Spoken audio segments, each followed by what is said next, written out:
2 days before Hurricane Maria devastated Puerto Rico, a NASA satellite captured a 3D view of the storm, revealing the processes inside the hurricane that would fuel the storm's intensification.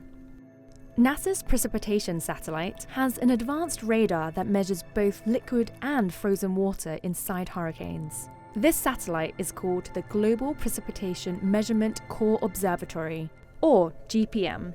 Now, for the first time, we can take you inside a hurricane in a 360-degree view of this data. You can look around by moving your device or clicking and dragging on the screen. We're currently inside Hurricane Maria when it was a Category 1 hurricane in September 2017. This was a few days before it rapidly intensified to a Category 5 hurricane. Look down and you'll see a map showing where we are inside Hurricane Maria and what the colours are showing.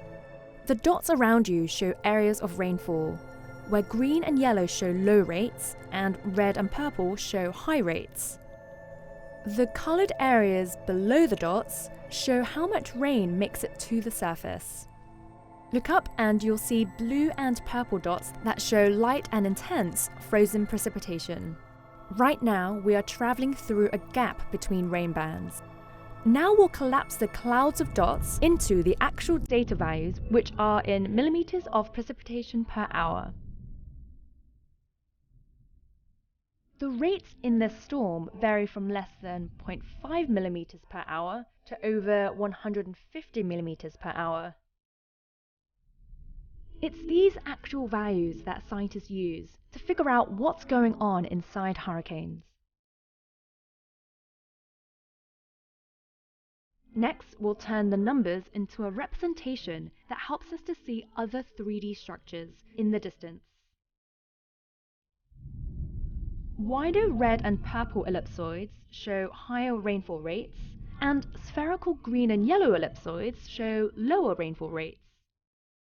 Rising to 5 kilometers, you'll see a distinctive change to frozen precipitation shown in blues and purples. This transition is the melting layer, where falling snow and ice warm to the point that they melt into water drops. We are currently moving up a tall column of intense precipitation. Scientists call these hot towers.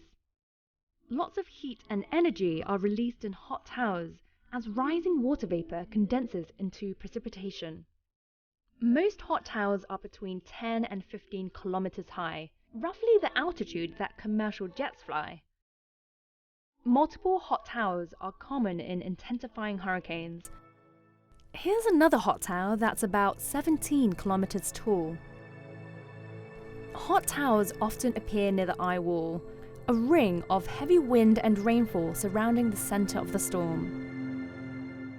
We're now in the eye of Hurricane Maria. At this stage of development, Maria's eye wall is asymmetrical, with heavy rain in the northern part coloured in purple. This is common in storms impacted by environmental winds. A few days after this time, Maria's eye wall intensified and became more symmetrical. While NASA's GPM satellite can detect big features like the shape of the eye wall, it can also measure tiny precipitation particles. These blue drops show the size and density of ice and water particles inside Hurricane Maria, which is also known as drop size distribution. Big drops are coloured in dark blue and small drops in light blue and white. Looking at drop sizes and rainfall rates provides a key part of the equation in understanding hurricane intensity. Factors such as temperature, humidity, wind speed, and clouds influence the size of the precipitation particles, which in turn affects how much rain falls and how a storm grows. These advanced satellite measurements are critical for improving forecasts of how these powerful storms may intensify and where they may go. Scientists are seeing things never measured before, revealing new insights into hurricanes, drop by drop.